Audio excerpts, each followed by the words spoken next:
Okay, so this is part one of a rather ambitious series of videos about Ganjifa. I'm going to try to cover a lot of ground at a rather leisurely pace, and there'll probably be 2 or 3 videos altogether. Later we'll talk about rules for games you can play and tips for playing them well, but I want to begin by talking about the cards themselves. I have 2 Ganjifa decks.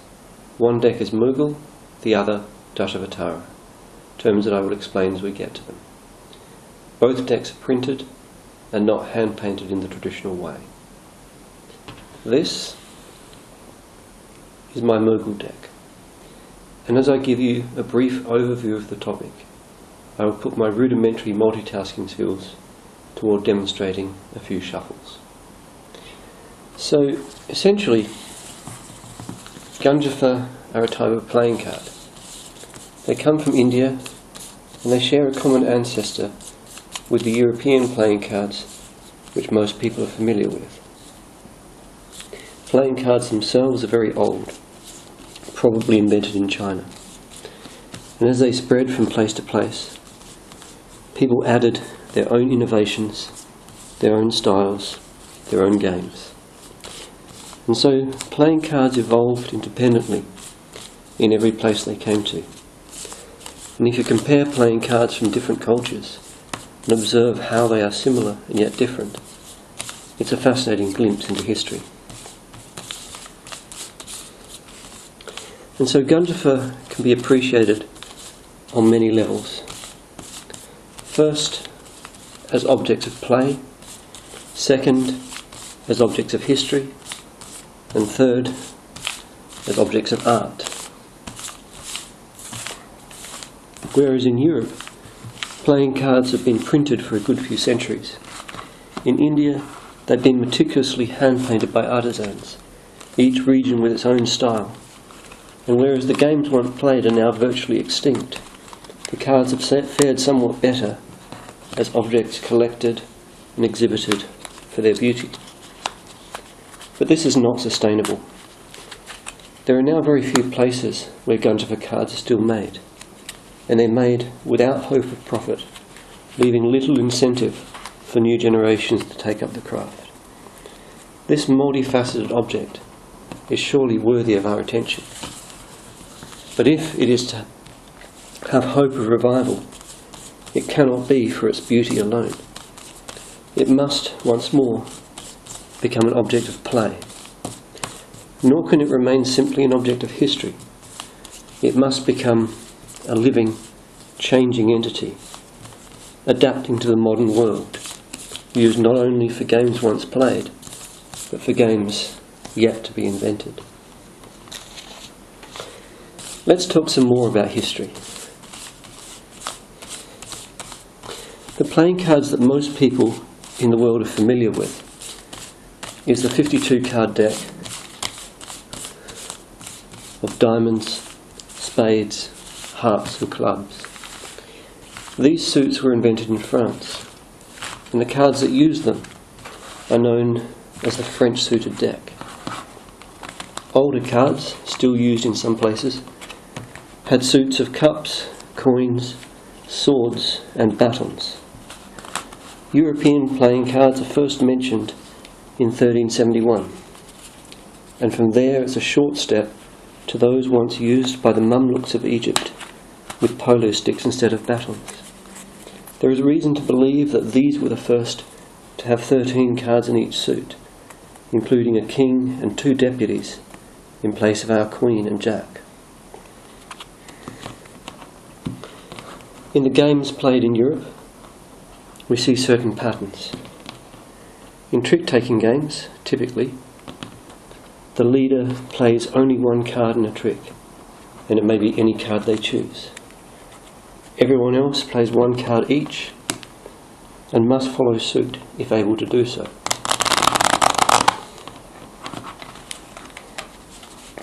As we will see, although the most revered games played with Ganjifa are also trick-taking games, none of these things are true.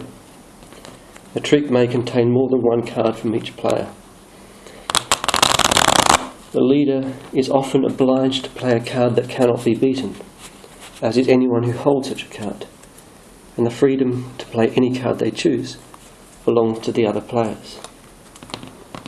Trumps are a European invention, as is the promotion of the ace to the highest card in the suit. In some early European games, now mostly forgotten, there is a ranking that seems very strange to modern players. The court cards, that is, the king, queen and jack, or equivalents thereof, are always the highest in a suit. But in two suits, the remaining cards are reversed, with the 1 or ace outranking the 2, which in turn outranks the 3, the 4, and so on. This is significant because the same curious rule, with half the suits ranked one way and half the other, is also found in Ganjifa,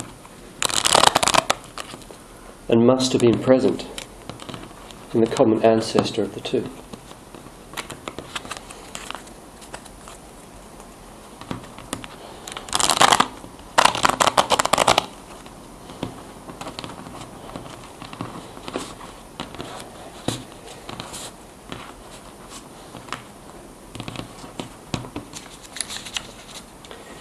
Variations on the word Ganjifa are found across much of Central Asia, including on the Mamluk cards mentioned earlier.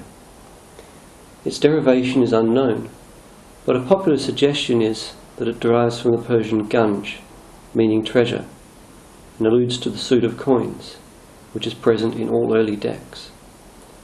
The Mamluks were in Egypt at a time when the Mongols controlled much of the world, and we may suppose that they had a part to play in the early history of cards.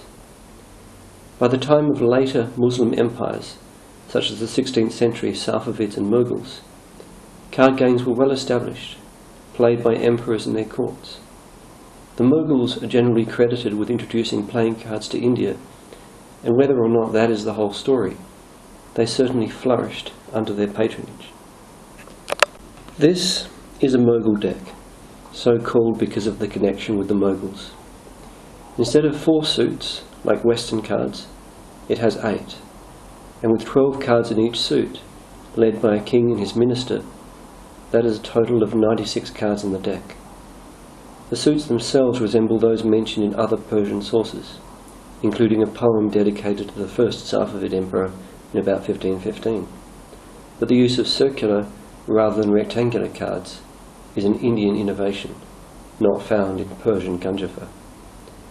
Nothing remains of the common ancestor of both Western and Eastern cards, but we might imagine a 48-card deck which, travelling west, gained an extra court card in each suit, and, travelling east, gained a doubling of suits, the better to test the memory of players. I bought this deck on a visit to the Playing Card Museum in Germany in 2011. This is the box it comes in, which, as you can see, is a bit on the bulky side.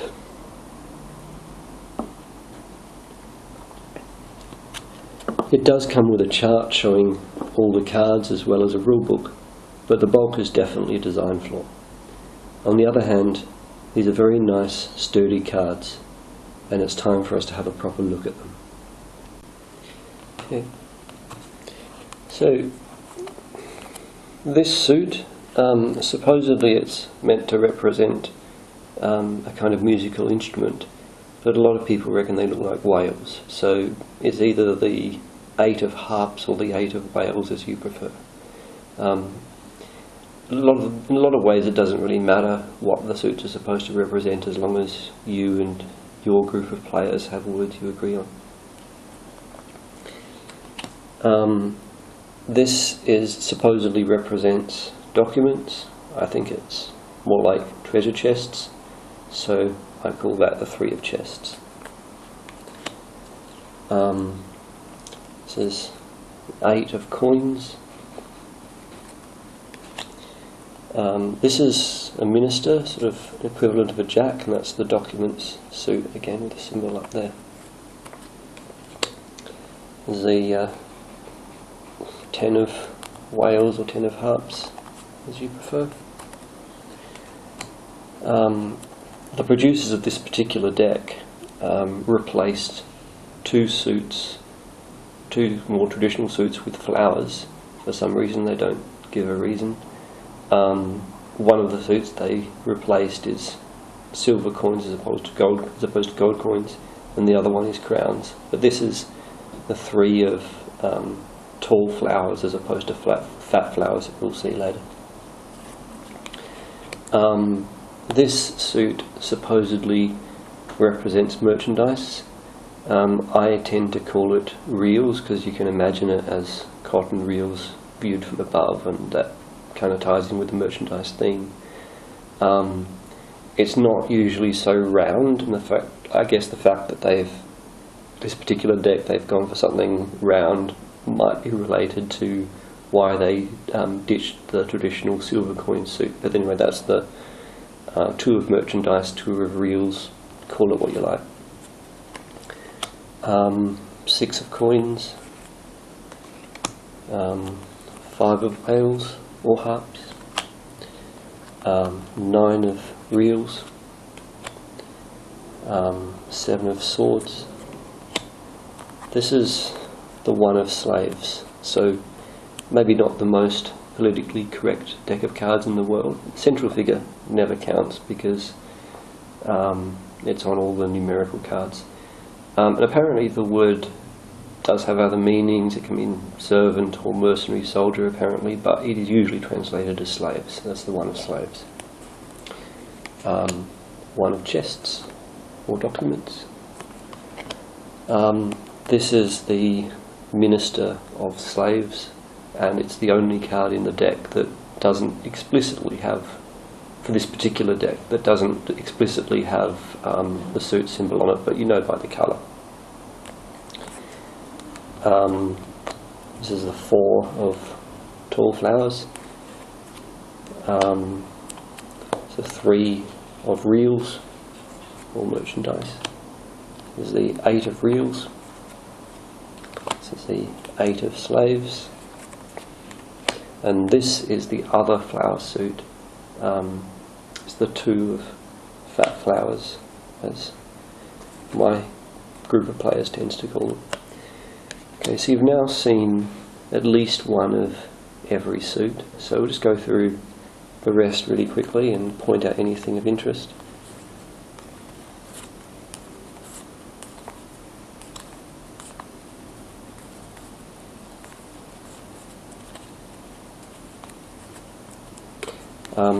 Here's another minister card. This is gold coins, and this one's riding a tiger rather than a horse.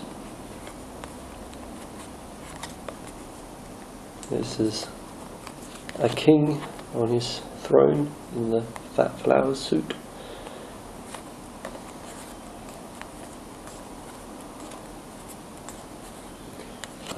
This is the king of slaves, and I like to think of it as a communist uprising, because the 4 slaves have taken over the elephant, so that amuses me.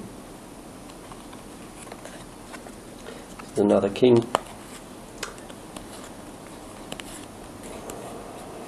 This card tends to confuse people because people tend to think it's the 5 and it's actually the 6. People tend to miss that pale one up there. There's the actual 5. Another king.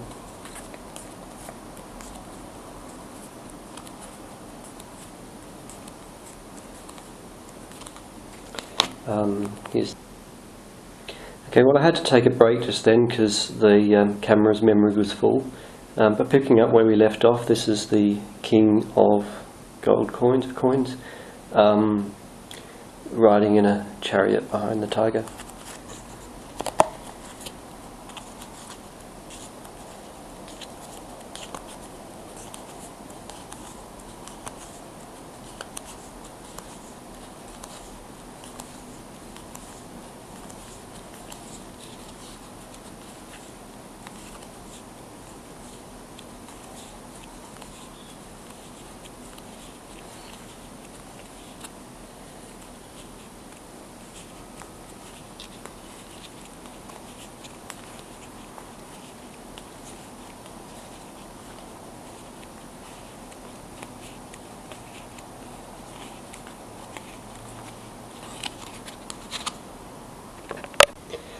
Okay, so that's the Mughal deck.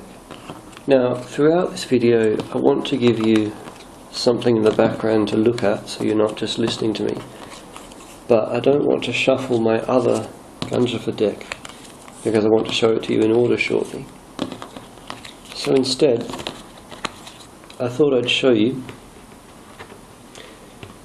a few pictures from Rudolf von Leyden's classic book on Ganjifa, just to add a bit of visual interest to the next section.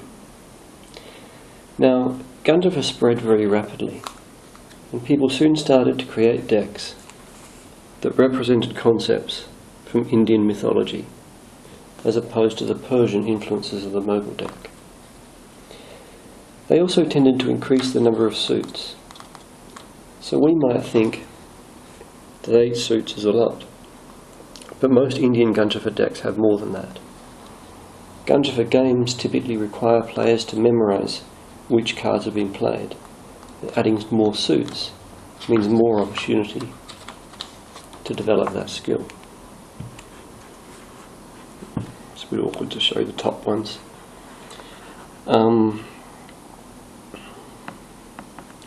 Now, some people believe that there was a type of playing card already present in India long before the Mughals, and that this influenced the way Ganjifa evolved because it was being blended by something that was already there. But the consensus from what I've read is that this is not supported by the kind of evidence that would satisfy a historian. It's mentioned in the oral traditions, but not in anything written before the 16th century. So from the 17th century onwards, what became established as the most popular form of Ganjifa in India is the Dashavatara deck. Dashavatara means 10 incarnations, and this type of deck contains 10 suits, each representing one incarnation of the Hindu god Vishnu.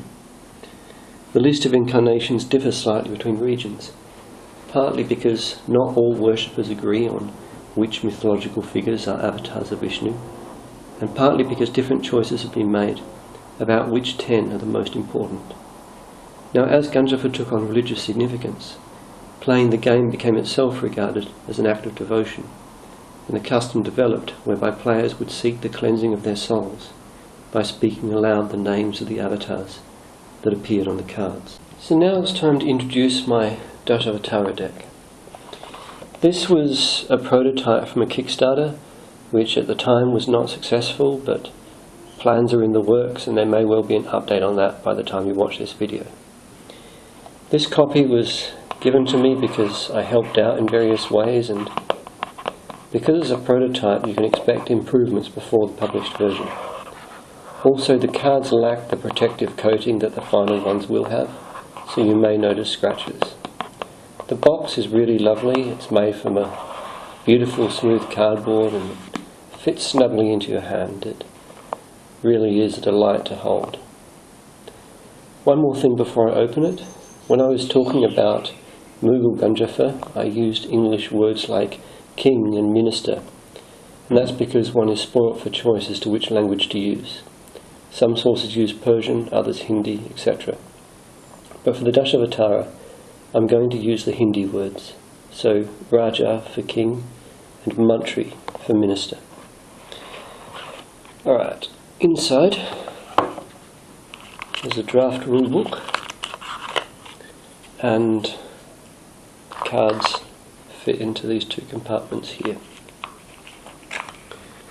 Let's take them out.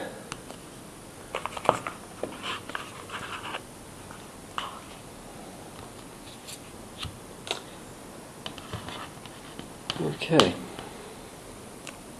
so Matsya is the fish avatar who saves the ancestor of humanity from a flood. This is the Matsya Raja, the Matsya Mantri. In this deck, the Mantri always has this shield, and often, but not always, has the suit symbol, in this case a fish, down the bottom. And this is one of the suits that traditionally the one is the next highest card in the suit, and followed by the 2, 3, 4, etc. And the 10 is traditionally the lowest card in this suit.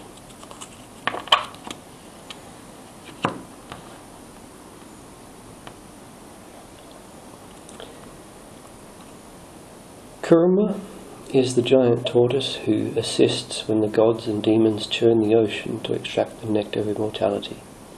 It's the Kurma Raja, the Kurma Mantri, and again the numbers from 1 through to 10. Varaha is the boar avatar who rescues the earth goddess and kills the demon who kidnapped her. Varaha Raja, the Varaha Mantri, and then numbers from 1 to 10.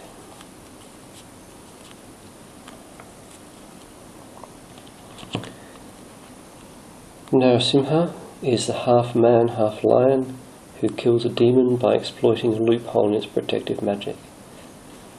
Narasimha Raja, the Narasimha Mantri, and then the numbers from 1 to 10.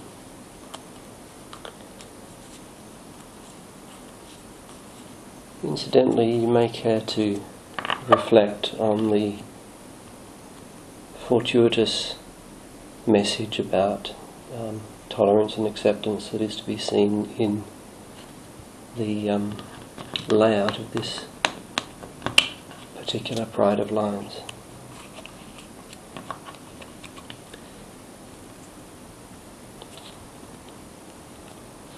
Varman first appears as a dwarf, then assumes cosmic proportions when a demon conqueror grants him 3 paces of land.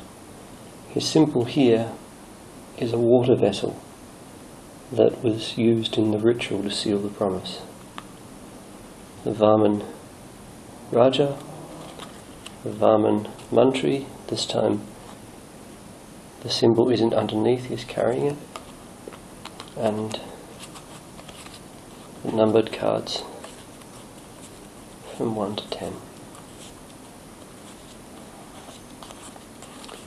That's the first half of the deck.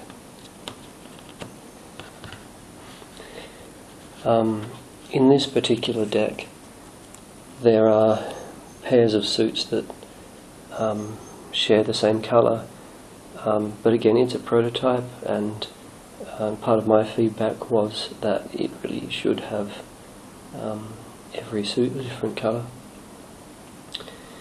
So Parashurama is a human avatar whose symbol is an axe and who defeats a class of warriors that had become tyrants.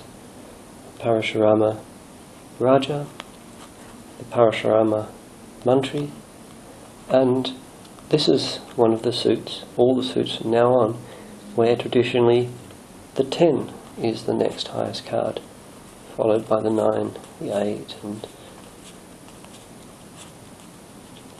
the 1 is the lowest card in the suit.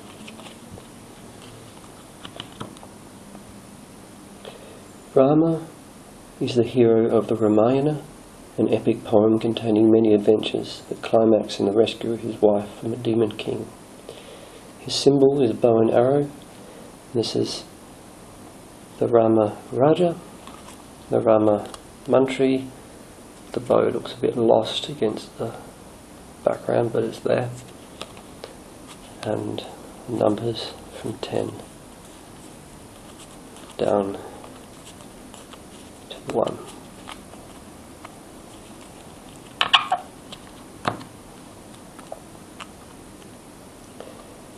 Krishna is the hero of many legends and embodies such qualities as love and playfulness. He's represented by a peacock feather, though not so much on the Raja, is kind of on the headdress. For the Mantri, it's there, but you probably can't see it. But that's the peacock feather now on the numbered cards from 10 down to 1. Buddha is counted as an avatar of Vishnu, sometimes in a manner sympathetic to Buddhism, sometimes less so, but religions in India have always coexisted and cross-pollination is common. He's represented by a lotus flower, a symbol of purity, though not so much on the Raja. It can be seen on the mantri and the clothing on this deck, and then symbols from 10 down to 1. Doesn't look much like a lotus flower, but again it's a prototype.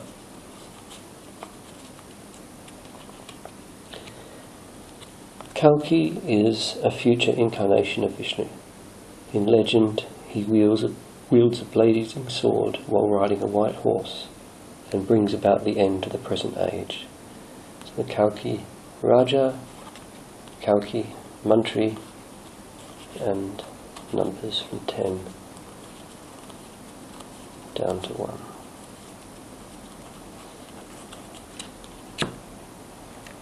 Okay, so the religious aspect of a deck like this might make some people uncomfortable, and I'd like to take a moment to talk about that.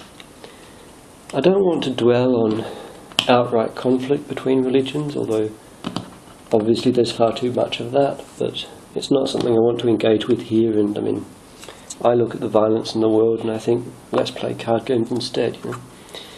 But I want to talk about a much more subtle issue, which is that many people who would never dream of using religion to discriminate or divide might nevertheless feel uneasy about playing a game with a deck of cards that's so tightly bound up in an unfamiliar belief system. And I understand that, it could feel a bit alienating. But you know, whatever good, whatever evil, whatever truth, whatever fiction, whatever wisdom, whatever folly might be found in the religions of the world, they are all equally expressions of humanity. And when I look at the Dashavatara, I see a celebration of the storytelling spirit that has made humanity what it is. You know, some people have suggested that a better name for humanity than Homo sapiens would be Pan-Narans, the storytelling ape. Because stories are the very essence of who we are as a species. And it's by telling stories that the human race has survived and flourished and achieved everything we've ever achieved. And this isn't the place to go into detail about that, but stories are supremely important.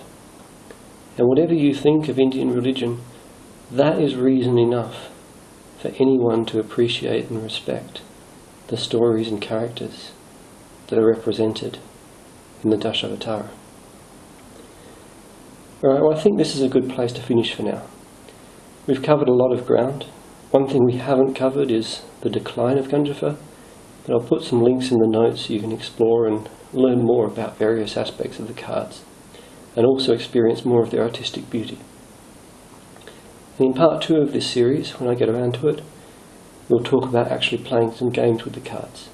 So, bye for now, and I hope this video has been interesting and maybe even an inspiring few minutes of your time. Thanks for watching.